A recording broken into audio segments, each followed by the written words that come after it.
todos, sejam muito bem-vindos a mais uma edição do Broadcast nas Redes. Nós, Célia Frouf e Eduardo Rodrigues, somos jornalistas em Brasília e o nosso convidado de hoje é o embaixador Maurício Lírio. Recentemente apelidado de Senhor G20, o diplomata presidirá a trilha de Sherpas do evento que reunirá chefe de estados e de governo no Brasil a partir de 1º de dezembro. A outra trilha é a financeira. Vamos conversar com o embaixador sobre as expectativas do encontro das 20 maiores economias do globo e saber como são os preparativos para o evento internacional mais aguardado do 3º mandato do presidente Luiz Inácio Lula da Silva. Embaixador, é um prazer falar com o senhor novamente. Obrigado por aceitar nosso convite. Obrigado. Estamos aí, a gente está há menos de um mês do pontapé inicial do G20 no Brasil, e o senhor disse recentemente que estavam previstas 104 reuniões ao longo desses 12 meses nas 5 regiões do país, mas que esse número não estava fechado. E a gente sabe que tem uma disputa muito grande dos municípios, porque temos eleições municipais no ano que vem. O que está confirmado, o que a gente sabe até aqui do desenho que vai ser o G20? Obrigado, Célia. Olha, de fato, esse número, né, se confirma, é um número muito grande de reuniões, mais de 100 reuniões, espalhadas pelo território brasileiro, sim. Algumas reuniões até no exterior, porque no caso da trilha de finanças, parte das reuniões, na verdade, acompanha o calendário dos bancos multilaterais, né, a agenda FMI, a agenda Banco Mundial. Então, poucas serão no exterior, mas nós temos em torno de 100 reuniões aqui no Brasil. O calendário vai ser divulgado plenamente, né, com todas as datas, todas as cidades, no dia 1º de dezembro, que é o primeiro dia da presidência brasileira, né? Mas o que eu posso adiantar é que haverá, né, uma representatividade, né, em termos de regiões, de diversidade do Brasil, muito expressiva, né, na escolha das cidades para o G20. Bom, embaixador, a gente acompanha aqui em Brasília todas as dificuldades que o governo tem para o orçamento do ano que vem, e a gente sabe que muitas dessas reuniões vão depender também do suporte, do apoio dos governos regionais, né, os governos estaduais, as prefeituras. Hoje, mais cedo, o Banco Central divulgou um dado aí às prefeituras com um rombo de 10 bilhões em 12 meses. Como garantir que os prefeitos terão força, né, terão esses recursos para ajudar na organização dessas reuniões, ainda mais considerando que o próximo ano é um ano eleitoral que fica mais difícil de empenhar recursos, fica mais difícil de fazer alguma execução fora do programado? Olha, naturalmente a preocupação com a austeridade é central e, portanto, né, faremos um G20 de qualidade, mas com moderação, naturalmente, nas despesas, né? Boa parte das despesas serão federais, né?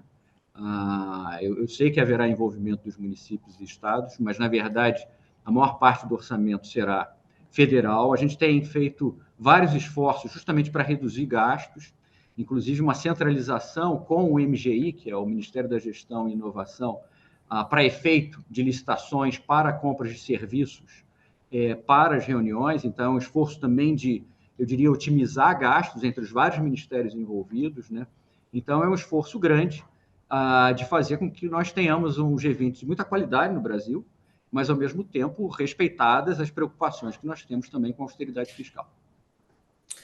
O G20 sempre percorre 2 trilhas paralelas, né? A dos Sherpas, que é a da área diplomática, e a financeira. O presidente Lula enfatizou muito, pediu muito que na edição brasileira houvesse uma integração maior nessas trilhas. A gente tem uma ideia de que a primeira reunião de Sherpas, o senhor não quer adiantar muito, mas a gente está lá batalhando informação, que a primeira reunião de Sherpas será dia 11 e 12 de dezembro, a financeira 14 e 15, e no meio uma reunião mista. O que o senhor e o ministro da Fazenda, Fernando Haddad, estão preparando nesse sentido de integração? E o que a gente pode esperar dessa primeira reunião, desse primeiro encontro G20? Essa foi uma orientação muito clara do presidente, né? O presidente Lula tem muita experiência com o G20 porque esteve na origem do G20 no seu formato atual, que é o formato com cúpulas, né? Cúpulas de líderes, ou seja, reuniões que reúnem todos os principais líderes internacionais. E ele sabe que uma das questões fundamentais é como juntar, eu diria, conciliar as necessidades nas mais diversas áreas de atuação do G20, seja educação, cultura, saúde, desenvolvimento de forma geral, com o tema fundamental dos recursos necessários para fazer avançar as políticas nessas áreas. Então, como uma área, que é a trilha de Sherpas, lida com as políticas dessa natureza, e tem uma trilha, que é a trilha financeira, para que não haja, eu diria, problemas de comunicação, né, e eu diria desarticulação entre objetivos e meios, é fundamental haver justamente uma melhor combinação de trabalhos, de esforços entre as duas trilhas. E, para isso, o presidente deu instruções muito claras que nós já estamos implementando. Por exemplo, a reunião de Sherpas que nós faremos, você mencionou, Célia, no dia 11 de dezembro, vai ser casada com a reunião dos coordenadores da trilha de finanças. E, pela primeira vez, nós teremos no início, na primeira reunião do G20, já uma coordenação entre as duas trilhas, para que todo o processo da presidência brasileira tenha essa convergência, eu diria, de objetivos e interesses entre as duas trilhas, para que a gente atue de uma forma muito coordenada. E eu, com os meus colegas da área da Fazenda, que coordenam a trilha de finanças, já estamos nos reunindo há várias semanas, eu diria semanalmente, né? Nesse trabalho de articulação. Além disso, faremos reuniões juntando ministros da Fazenda com áreas específicas de prioridade do governo brasileiro, como a área de desenvolvimento social. Então, a ideia é, além da articulação no nível dos Sherpas, também fazer uma articulação para realizar reuniões que casem os ministros da área econômica com os ministros das áreas, vamos dizer assim, de políticas públicas outras que não da área econômica. Embaixador, a gente sabe que a reunião de cúpula vai ser em novembro do ano que vem no Rio de Janeiro.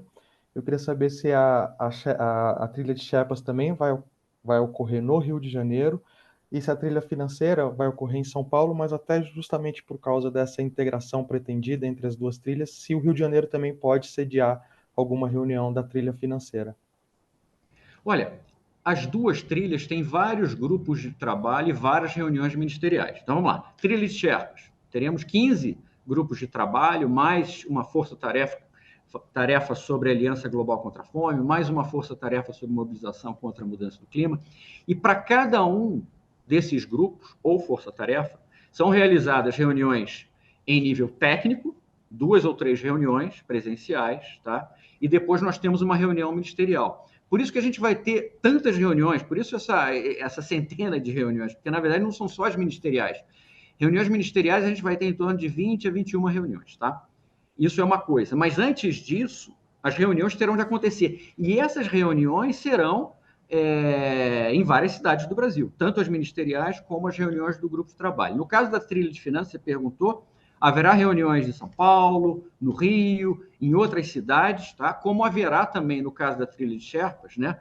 Reuniões em várias cidades do país. Aliás, das duas trilhas, haverá reuniões nas 5 regiões do país. Tá? Então, porque cada trilha tem muitas reuniões. Então, a ideia justamente é fazer uma presidência brasileira do G20 diversa do ponto de vista geográfico, né?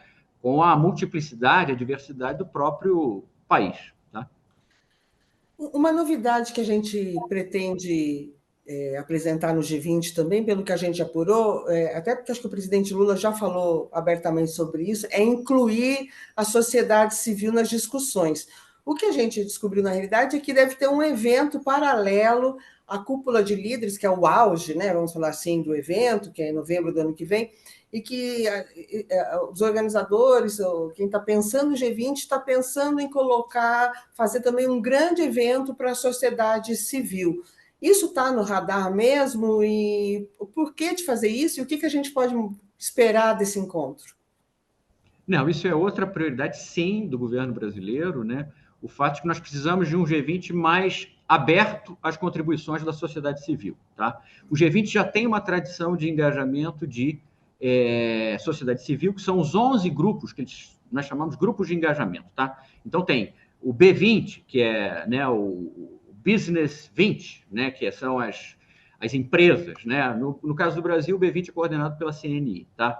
Temos o Y20, que são youth, né? São jovens, né? do B20, do G20.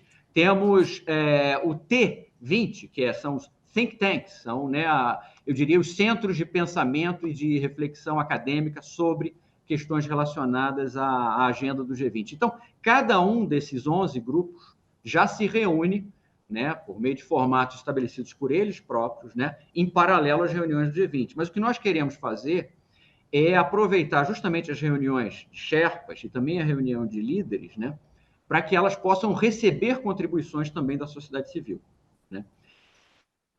E para isso também nós estamos criando, né, na presidência brasileira, isso que você falou, que é a gente está chamando de G20 social, que é uma espécie de foro onde os 11 grupos de engajamento possam também se reunir entre eles, para que haja também diálogo entre os diferentes grupos de engajamento. E a gente pretende fazer isso em paralelo à cúpula no Rio de Janeiro, em novembro também. Então, essa é a ideia, é trazer mais a sociedade civil para participar dos debates sobre o G20 por meio desses grupos de engajamento. Mas os grupos já existem. O que a gente quer fazer é incorporar mais as contribuições dos grupos, tá? E, ao mesmo tempo, facilitar a interação entre os próprios. Embaixador, a gente sabe que os bancos multilaterais também têm uma presença sempre nas reuniões do G20, e o Brasil ele deve abordar essa questão da desigualdade não apenas dentro de cada país, mas entre os diferentes países, né? E nesse sentido, os bancos multilaterais podem ajudar com projetos ou aportando recursos. Qual é a mensagem que o Brasil pretende liderar nesse aspecto nas reuniões? Não, esse tema é absolutamente fundamental. Como eixo, um dos eixos, né, eu diria até o eixo principal da presidência brasileira no G20, é, como disse o presidente, a redução das desigualdades. Isso se aplica a todas as formas de desigualdade, social, de gênero, étnica, desigualdade entre os países, desigualdade de acesso a recursos para o desenvolvimento e para, né, o combate à mudança do clima. Então, isso é absolutamente central. E o papel dos bancos multilaterais de desenvolvimento é também muito importante nesse aspecto, porque são justamente as entidades que podem, inclusive, dar mais recursos, né, para o desenvolvimento dos países que mais necessitam desses recursos, em todas as áreas, seja o combate à pobreza, seja, né, a redução da fome, seja a questão da mudança do clima. Então, o papel dessas organizações é crucial. Agora, além disso, eles têm um papel, e nós estamos trabalhando com eles, com o Banco Mundial, com a FAO. Aí ele já não é banco, né, mas também é a organização internacional que nos ajuda, mas com o BID, para que nós tenhamos estudos que justamente embasem, né, as iniciativas que serão lançadas, como a ideia de uma aliança global contra a fome. Então, isso, né, terá de ser amparado, e nós já estamos conversando com os bancos e as organizações internacionais em avaliações, estudos realizados por essas organizações, que também nos ajudarão na questão dos fundos, né? Como obter recursos para questões centrais do desenvolvimento sustentável. Então, isso é um elemento central do G20, sim. A gente vai entrar nessa história dos fundos, mas eu só queria tirar uma dúvida com o senhor sobre os bancos. Costumeiramente, o anfitrião do G20 convida bancos de desenvolvimento, ou bancos regionais, quando é o presidente, não é? Havia a possibilidade do Brasil chamar o BID e também os BRICS. Não sei se tem mais algum. O senhor tem ideia se isso já está em andamento? Isso está em bom andamento, mas será anunciado no dia 1º. Todos os países convidados e organizações internacionais, então eu não posso adiantar, né, essas informações, mas você está no caminho certo, Célia, é tudo que eu posso dizer. Tá bom, muito obrigada. Então vamos numa área que a gente já falou da desigualdade, do combate à fome, outra área que deve ser muito importante nesse G20 para o Brasil, que é a área ambiental. O Brasil, obviamente, vai se tornar uma vitrine para o mundo num momento como esse, e os senhores escolheram a dedo a pessoa que vai cuidar dessa área dentro do G20, que é o embaixador André Corrêa do Lago, que vai ser já o responsável pela COP30 em 2025. Eu queria saber o que o Itamaraty está planejando para trazer de destaque nessa área, para que a gente não tenha, como acontecer em algumas COPs, né, fazendo um paralelo agora de G20 com COP, mas para que o assunto não fique apenas na retórica, que a gente possa realmente avançar nesse assunto. Tá. Bom, aí há vários elementos importantes. Esse é um tema vasto, né, mudança do clima, desenvolvimento sustentável de forma geral, mas é que tá, o G20 é uma excelente oportunidade que nós temos para fazer avançar algumas agendas que serão importantes no ano posterior, porque o G20 vai se prolongar de 1º de dezembro agora de 2023 até 30 de novembro de 2024. Em 2025 nós temos a COP no Brasil. Então, obviamente, né, esse era um tema central, e o próprio presidente já falou que transição energética e a questão do desenvolvimento sustentável, né, formam também um dos núcleos prioritários da presidência brasileira no G20. Aí a gente tem várias questões que a gente quer levantar. Naturalmente, o fato de que o Brasil tem uma posição privilegiada como país, com uma matriz energética muito limpa, comparando com outros países, especialmente na questão da geração de energia elétrica. O Brasil alcança de 85% a 90% de renováveis, né? Isso é um elemento fundamental, eu diria, na agenda brasileira do G20, né? Além disso, a questão dos recursos para o desenvolvimento sustentável, porque se criam obrigações para os países, como as NDCs, né, as obrigações em termos de redução de emissões e tudo mais, com base no Acordo de Paris, mas é que está a promessa dos recursos para que esses países consigam fazer a transição, né, como o artigo 9, desculpe ser muito técnico aqui, o artigo 9 do Acordo de Paris, né, a obrigação dos países de colocarem 100 bilhões de dólares por ano, que não colocaram até hoje, né, e o primeiro ano foi 2020, já estamos em 2023, para essa transição dos países de desenvolvimento. Então, essas são temáticas centrais da presidência brasileira do G20. Trazer de volta o tema do desenvolvimento sustentável nas suas 3 vertentes, porque não é só ambiental, é também econômico e social, para o centro do debate também. Então, eu diria que esse é um tema que vai ser permanente de 24 a 25 para nós. Já é um tema permanente, porque é um tema absolutamente central da agenda internacional. Mas nós pretendemos tratar de uma forma, obviamente, né, com continuidade de objetivos entre 2024 com o G20 e 2025 com a COP. Agora, o senhor falou dos fundos na outra pergunta. Acho que uma das ideias, eu não sei se é uma iniciativa, se é um grupo de trabalho, que essas nomenclaturas são muito técnicas dentro do G20, mas parece que vai ter uma iniciativa justamente de captar recursos, de acelerar, mobilizar os recursos para que eles sejam colocados nas áreas verdes, principalmente dos países com mais dificuldade, os países mais pobres. Isso está dentro da programação do G20 na área de Sherpas? Sim, sim. Isso é um tema permanente também na trilha de finanças, porque há um grupo de trabalho que são chamado Finanças Sustentáveis, em que um dos objetivos justamente é fazer uma avaliação, né, da qualidade dos objetivos, dos resultados dos fundos, porque há muitos fundos nessa área, né, como otimizá-los, como melhor utilizá-los para efeito daquilo que a gente realmente quer, que são recursos para o desenvolvimento sustentável. Mas isso que é importante também, os recursos para o desenvolvimento sustentável, recursos vistos de uma maneira integrada. Não é só a questão puramente da mudança do clima, é mudança do clima associada também à superação da pobreza, né, redução das desigualdades, combate à fome. Então, é importante, né, tratar o tema de uma forma não exclusivamente pelo viés clima, né, é pelo viés completo do desenvolvimento sustentável. Embaixador, a gente apurou que 2 cidades que não são capitais e que vão receber reuniões do G20, Foz do Iguaçu, no Paraná, e Presidente Prudente, São Paulo, porque tem ativos aí de transição energética, que é a própria usina de Itaipu e uma usina de geração, uma usina com carbono negativo em Presidente Prudente. São exemplos que o Brasil quer mostrar que não fica só no discurso, já tem aí grandes projetos funcionando na transição climática. O Brasil também pretende mostrar também projetos bem-sucedidos no enfrentamento à pobreza, enfrentamento à fome. Tem cidades que foram escolhidas com esse viés para serem vitrines do Brasil durante essas reuniões? Sim, sim. Não, esse é um aspecto fundamental do G20 para o Brasil também. No fundo, nós temos programas com resultados extraordinários que são desconhecidos no exterior. As pessoas não têm a menor ideia. Eu já fui embaixador no exterior. As pessoas não têm ideia de que você vai a um posto de gasolina no Brasil e você pode botar qualquer mistura que você quiser entre um biocombustível, como o etanol, e um combustível fóssil, né? Derivados de combustível, como é o caso da gasolina. As pessoas não têm ideia que você compra um carro no Brasil, né, e já é automaticamente flex, ou seja, ele já permite qualquer combinação. As pessoas não sabem, né? Não sabem, por exemplo, que a energia hidrelétrica no Brasil responde por mais de 70% da geração de energia elétrica e é uma fonte renovável.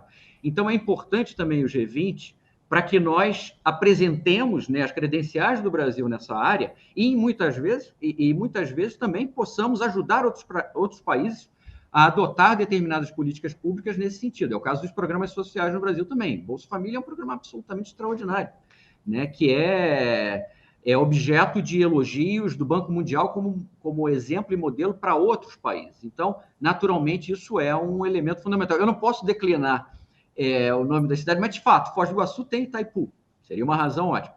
E também não são só as virtudes do Brasil na área climática e social. Por exemplo, a gente tem um acelerador de partículas extraordinário, né, em Campinas. Em Campinas. E existe o grupo de trabalho de ciência e tecnologia. Como não mostrar isso, né, aos negociadores da área de ciência e tecnologia? Então, é uma forma também, eu diria, de casar as negociações com, eu diria, elementos, né, importantes, né, em termos de avanços nas mais diversas áreas no Brasil para aqueles que vêm do exterior, já que o Brasil também, né, é distante para a maioria dos países do G20, o nosso único vizinho que está no G20 é a Argentina, então é uma forma também de participar das negociações G20 e, ao mesmo tempo, conhecer experiências de muito êxito no Brasil.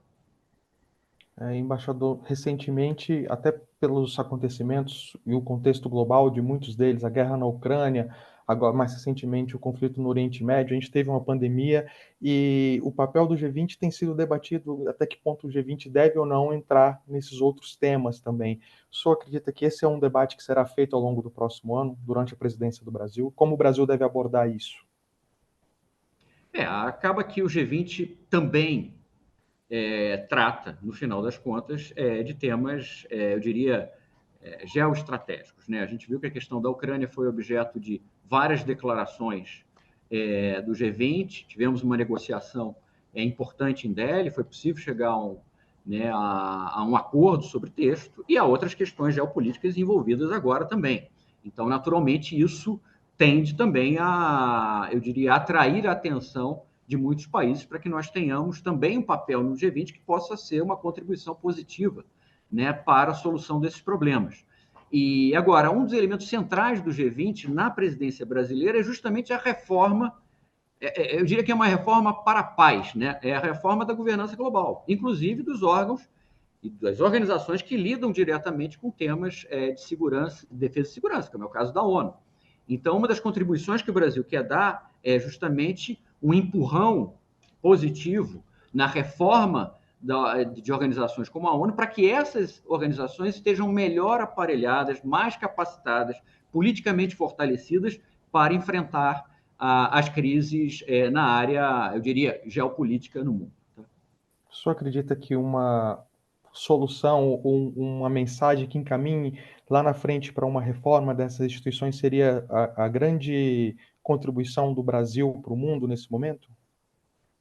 Eu acho que essa pode ser uma das contribuições do Brasil para o mundo, mas como o presidente também falou, isso é um eixo, né? Um eixo da reforma, vamos dizer assim, uma reforma da governança, uma reforma para a paz.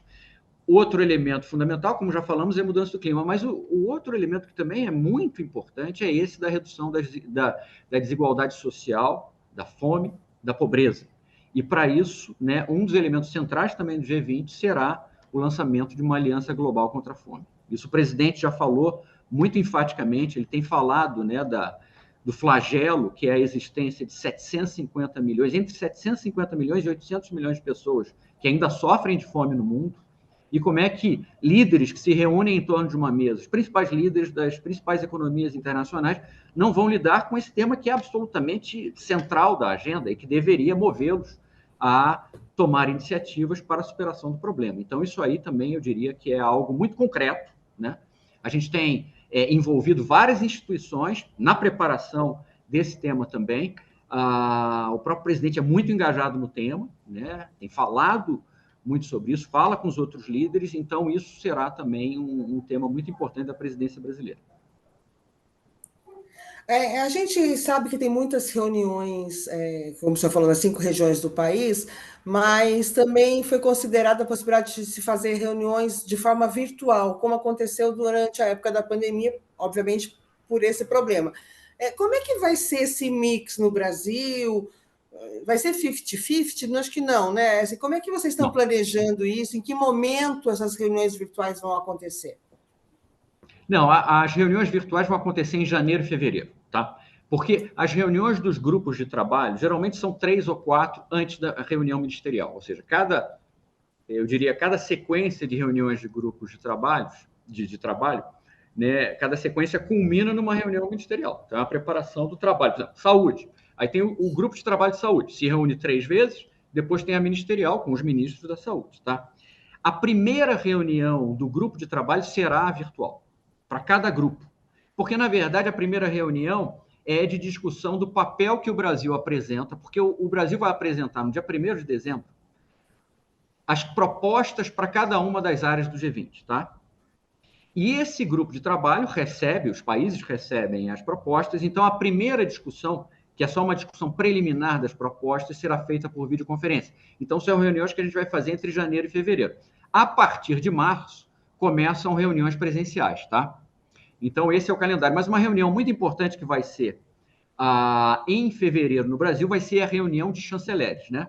O ministro Mauro Vieira vai presidir a reunião de chanceleres, vai ser no Rio, provavelmente nos dias 21 e 22, e essa é uma reunião também de alta importância, porque também é uma reunião em que os chanceleres dão as orientações políticas para justamente esses temas que o Eduardo tinha mencionado, que são os temas de defesa e segurança, para que os grupos do G20 e os outros ministros, né, as outras reuniões ministeriais, eu diria, não concentrem os seus trabalhos em tarefas que não são as suas. Então, a ideia é justamente que os chanceleres já estabelecem a diretriz para questões políticas já no início da presidência brasileira em fevereiro. Eu tenho 2 perguntas sobre esse comecinho aí, então, para ver se ficou claro. Primeiro, nosso mandato começa em 1º de dezembro, mas reuniões físicas só depois do Carnaval, é isso? Não. A reunião de Sherpas e dos coordenadores da trilha de finanças será presencial, né? Vamos dizer assim, todos aqui, será em Brasília. Uhum. Essa reunião, de 11 a 15 de dezembro, tá? As videoconferências dos grupos, janeiro e fevereiro. Mas já com reunião ministerial, 2 reuniões ministeriais começam cedo. Vocês têm as primeiras, dos chanceleres que eu mencionei, e também reuniões de ministros da Fazenda no final de fevereiro, tá? Então, esse é o conjunto de reuniões iniciais, tá? As ministeriais das outras áreas acontecem mais entre julho e outubro. Aí depende do tema, então acontecem no segundo semestre. Esse é o calendário. Assim, em dia 1º de dezembro, a gente pega o bastão da Índia oficialmente, mas o presidente Lula estará viajando justamente numa COP, estará no exterior. Como é que a gente vai marcar, de alguma forma, não sei se vai ter algum simbolismo, como é que a gente vai marcar que o bastão foi passado para a gente? Bom, o bastão foi passado, né? O bastão não, o martelo, né? Vocês viram a cerimônia em Nova Delhi, em que o primeiro-ministro Modi passa o martelo ao presidente Lula, né? Então, do ponto de vista do martelo entre os líderes, já foi passado. Mas, de fato, a presidência brasileira começa formalmente no dia 1º, quando nós divulgamos todo o calendário, todas as propostas que o Brasil fará aos outros países nos mais diversos grupos, tá? Então, isso é anunciado no dia 1º. Eu não quero adiantar, mas provavelmente será feito também um evento da Comissão Nacional. Isso é algo que eu não... Vocês saberão mais tarde, mas vocês terão, né, um momento crucial de lançamento do G20 no Brasil. A Comissão Nacional, só para deixar claro, a Comissão Nacional é aquela formada por todos os ministros da área, acho que alguns embaixadores do G20. Isso, Célia. É que está prevista no decreto, né, de organização da presidência do G20 no Brasil. Isso. Tá, ok. Uma última pergunta, então, para a gente terminar. O senhor já falou das muitas tarefas que estão previstas aí pela frente. Já temos essa novidade aí que o senhor quis falar muito agora no começo de dezembro. Tem também o evento paralelo das cúpulas. Tem mais alguma carta na manga, alguma surpresa, algum cheirinho bom que o Brasil quer deixar aí para esse evento? Olha, Célia, eu acho que o principal elemento da presidência brasileira é um pouco trazer o mundo de volta ao Brasil.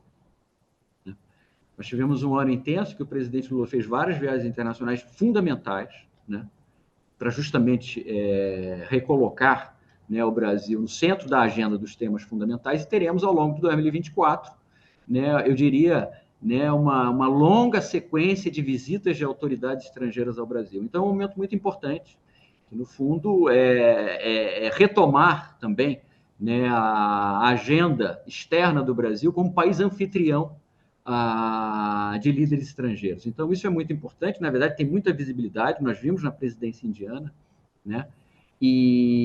Portanto, é um momento crucial, e para o Brasil também, que tem um papel, eu diria, importante na relação entre as principais economias do mundo também. É preciso levar em conta esse papel importante que o Brasil desempenha no bom diálogo entre os países. Daí, eu diria, a virtude de se fazer também uma presidência do G20 no Brasil nesse momento. Porque outra, teoricamente, só daqui a 20 anos. Embaixador, é isso, né? Embaixador, muito obrigada pela sua participação, pelos seus esclarecimentos. Eu agradeço ao meu colega Eduardo Rodrigues, ao Léo Souza, que está nos trabalhos técnicos, e a todo mundo, claro, que está nos assistindo. Saiba tudo sobre o G20, tudo isso que a gente tentou apurar ainda mais um pouquinho aqui com o embaixador, na tela do broadcast. A nossa equipe está acompanhando de perto toda a organização do evento. Curta o vídeo, se inscreva e até a próxima edição do broadcast nas redes.